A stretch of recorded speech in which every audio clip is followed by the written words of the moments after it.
So Barcelona has won their first La Liga match with a 3-0 clean sheet game. And this match is going to be the most controversial match of this season for Barcelona. কেননা ম্যাচটার মধ্যে এমন কিছু কাহিনী হয়েছে যা Madrid ফ্যানরা, বিশেষ করে Madrid ফ্যানরা বেশি কান্নাকাটি করবে। অ্যান্ড অ্যাট দি এন্ড যদি বার্সেলোনা এবারও লা লিগা জিতে তাহলে এই ম্যাচটা নিয়ে সবচেয়ে বেশি আঙুল তোলা হবে।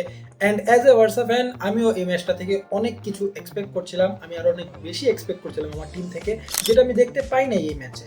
অ্যান্ড ম্যাচটা খুবই কন্ট্রোভার্সিয়াল ছিল।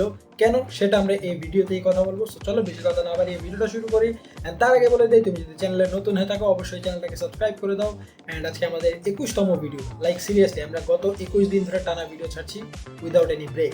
So let's start the video. So সর্বপ্রথমে বলে দেই ম্যাচটা অনেক কন্ট্রোভার্সিয়াল হবে, কেননা ফারহানের গোল বলো, Raphinha not taking a red card অথবা জোয়ান গার্সিয়া রেড কার্ড, এই জিনিসগুলো নিয়ে অনেক কথা উঠবে। বাট আমি এই ভিডিওতে ফুললি ফ্যাক্ট দিয়ে প্রুভ করে দেখাবো। অ্যান্ড তুমি যদি আমাকে রং প্রুভ করতে পারো তাহলে প্রুভ করে দেখাও ভাই, কেননা আমার মনে হয় না তোমাদের মধ্যে কেউ আমাকে ফ্যাক্ট দিয়ে প্রুভ করতে পারবে এখানে যে আমি রং কথাগুলো বলছি। So I challenge you if you can prove me wrong. So সর্বপ্রথম আসি খেলার কথায়। After the 2 red card Barcelona didn't play very well, কারণ তারা তাদের 50% দিচ্ছিল, তারা তাদের 100% দিচ্ছিল না। আমি ম্যাচটা দেখে খুবই বোর্ড হয়ে গেছিলাম। শেষে ইয়ামালের ভালো গোল এসেছে, বাট এর আগে ম্যাচটা পুরো বোরিং যাচ্ছিল। কেননা বার্সেলোনা ওই 2 রেড কার্ডের পর যখন মায়ের নয়ম্যান স্কোয়াডে এসে পড়ে তখন বার্সেলোনা লাইক গিভ আপ করে দিয়েছে গেমটার মধ্যে, যে গেমটা আমরা জিতে গেছি, তাই এখানে ভাই বেশি কাহিনী করার দরকার নেই, আমরা নর্মালি খেলি। তাই ম্যাচটা খুবই বোরিং হয়ে গেছিল।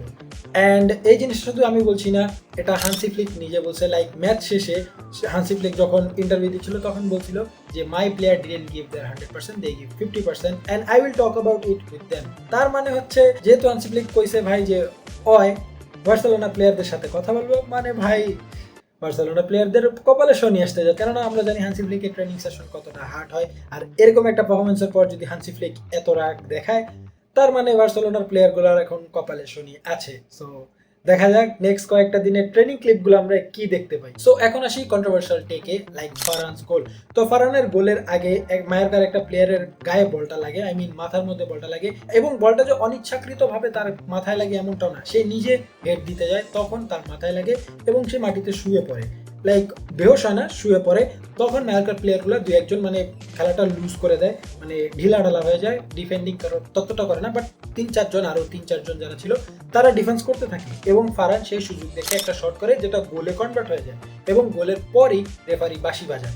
তখন মায়ারকার প্লেয়ারগুলো কমপ্লেন করতে থাকে যে আমাদের প্লেয়ার ইনজুরি হয়ে গেছে, তুমি কেন বাঁশি বাজাও নাই, এটা গোলটা হবে না। যেহেতু এখানে রেফারি বাঁশি বাজানোর আগে ফারহান গোল করে দিছে, তার কারণে এটা গোল হিসাবে কাউন্ট হবে। কেননা রুল বুকে লেখা আছে, ফুটবল রুল বুকে লেখা আছে যে যতক্ষণ পর্যন্ত না রেফারি বাঁশি বাজিয়ে নিজের ম্যাচ থামাচ্ছে ততক্ষণ পর্যন্ত ম্যাচ থামবে না, চলতেই থাকবে। এখন কেউ ইনজুরি হয়ে যাক বা ময়রা যদি মাঠের বাইরেও পড়ে থাক, ডাজেন্ট ম্যাটার, রেফারি যতক্ষণ পর্যন্ত বাঁশি না বাজাবো ম্যাচ চলতে থাকবো। সো হ্যাঁ, এটা একটা লিগ্যাল গোল তুমি যদি রুল বুকের হিসাবে যাও। অ্যান্ড এর আগেও বার্সেলোনা রাফিনিয়া একটা গোল করছে, সর্বপ্রথম গোল রাফিনিয়াই করছে। সো এই গোলটা যদি বার্সেলোনাকে না দেওয়া হতো, we all were okay, I mean দিছে ওকে, না দিলেও ওকে। বার্সেলোনা ফ্যানরা অত পাগল হয় নাই গোলটা নিয়ে। বাট এই গোলটা নিয়ে সবচেয়ে বেশি কান্নাকাটি করতেছে বা চিল্লাচিল্লি করতেছে একটা ফ্যান বেশি ভাই। অ্যান্ড এটা নতুন কিছু না, এটা প্রতিবারই হয়ে থাকে, যেহেতু তারা আমাদের লা লিগা কম্পিটিটর, তারা প্রতিবারই কান্নাকাটি করবো, অ্যান্ড এটা স্বাভাবিক। সো কন্ট্রোভার্সিয়াল টেক 2 হচ্ছে জোয়ান গার্সিয়ার রেড কার্ডটা। লাইক জোয়ান গার্সিয়ার মাথার মধ্যে যখন কিকটা এসে লাগে, সো এটা টোটালি ভ্যালিড একটা রেড কার্ড। কেননা তুমি যদি ভালোভাবে দেখো, ভালোভাবে কি তুমি যদি নর্মালি দেখো, প্লেয়ারটা ভালোভাবেই জানতো, মায়ারকার স্ট্রাইকার ভালোভাবেই জানতো যে বলটা সামনে পড়বে, এবং যেহেতু গোলকিপার সামনে আসছে, বলটা তার হাতের কাছে, হাতটা তার মাথার কাছে থাকে। অ্যাজ এ গোলকিপার হাতটা অলওয়েজই তার মাথার কাছে থাকবে যদি বল উপর থেকে আসে। সো বলটা তার মাথার কাছেই পড়বে। সে চাইলে হেডার দিতে পারতো, বাট সে ইচ্ছাকৃতভাবে তার পাওটা উঠাই দিছে ভাই। সো এটা কোনো আনইনটেনশনাল ফাউল ছিল না, এটা অবভিয়াসলি ইচ্ছাকৃতভাবে করা হয়েছে, যার কারণে এটা ভিএআর চেক করে তারপর রেড কার্ড দেওয়া হয়েছে। নর্মালি এমন না যে দেওয়ার পরে এই তোমার আমি রেড কার্ড দিয়েছি, প্রথমে হলুদ কার্ড দেওয়া হয়েছিল, but after the VAR check এটা রেড কার্ড দেওয়া হয়। সো এটাও একেবারে ভ্যালিড। সো জোয়ান গার্সিয়া যেহেতু কথা বলছি তাহলে বলে দেই তার পারফরমেন্সের কথা। আমি তার পারফরমেন্স দিয়ে ফুললি হ্যাপি, টোটালি স্যাটিসফাইড। কেননা সে কয়েকটা সেভ দিছে এবং কয়েকটা এমন এমন পাস দিছে লাইক ইন্টারসেপশনের সময় সে সামনে এসে বলটাকে ডিফেন্স করছিল, তো জিনিসগুলো খুবই ভালোভাবে। আর ভাই তার পাসিং লেভেল পুরো অ্যাকুরেট ভাই। আমি তার একটা পাস দেখে খুবই অবাক হয়ে গেছিলাম এই পাসটা, অ্যান্ড দারুণ, খুবই দারুণ। আমরা একটা টপ লেভেলের গোলকিপার পাইছি, যার জন্য বার্সেলোনা ফ্যানরা এতদিন কান্নাকাটি করতেছিল। হ্যাঁ, আমরা ফাইনালি একটা ভালো লেভেলের গোলকিপার পেয়ে গেছি। আমাদের টিমটা আগের তুলনায় একটু স্ট্রং হবে, এন্ড দেখা যাক নেক্সট ম্যাচগুলোতে জোয়ান গার্সিয়া কি করতে পারে। সো এরপরে যে কমপ্লেনটা সেটা হচ্ছে Raphinha deserve a red card. Do I think that? No, I don't, because Raphinha সেটা ইন্টেনশনালি ছিল না। তুমি যদি রিপ্লে দেখো তাহলে দেখবা রাফিনিয়া এবং সেই ডিফেন্ডার দুজনেই রানিং এর উপরে ছিল এবং রাফিনিয়ার পাউটা স্লিপ করার পরে রাফিনিয়া পড়ে যায়। রাফিনিয়া পড়ার পর জানে সে ভুলবশত করেছে, সে ইচ্ছাকৃত করলে দাঁড়ায় গেত প্লেয়ারগুলা উঠাইতো বা কোনো একটা ফাইটিং সে দিত, বাট রাফিনিয়া পড়ার পর ডাইরেক্ট শুয়ে পড়ে যে হ্যাঁ তার একটা মিস্টেক হয়েছে। সে প্লেয়ারের সাথেও কথা বলে তখন যে ভাই আমার মিস্টেক হয়েছে, অ্যান্ড এটা VAR চেক করার মাধ্যমে তারপরে ডিসিশনটা নেওয়া হয়েছে, নর্মালি নেওয়া হয় নাই। অ্যান্ড হ্যাঁ, এটা কোনো আহামরি ফাউল ছিল না বা ইন্টেনশনাল ফাউল ছিল না। সো আনইন্টেনশনাল ফাউলের সময় এটা একটা ইয়েলো কার্ড দেওয়া যায় এবং ইয়েলো কার্ডই পেয়েছে। So nothing big of a deal. And after today's match I am very happy যে বার্সেলোনার স্টার্টটা অনেক সুন্দর হয়েছে, একটা সুন্দর স্টার্ট।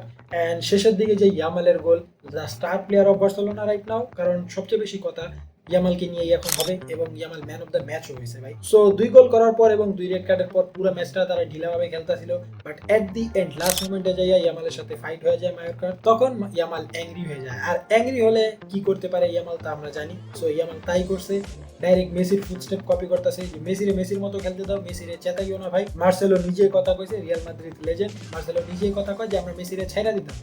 এখানেও ঠিক তাই, ইয়ামালকে নিজের মতো খেলতে দাও, ইয়ামালের চেতাই বা ইয়ামাল কাহিনী করবো। এবং চেতানের মাত্র কয়েক মুহূর্ত পরে ইয়ামালের দুর্দান্ত একটা টপ কর্নার গোল দিয়ে দিছে ভাই, এন্ড গোলটা খুবই দারুণ ছিল।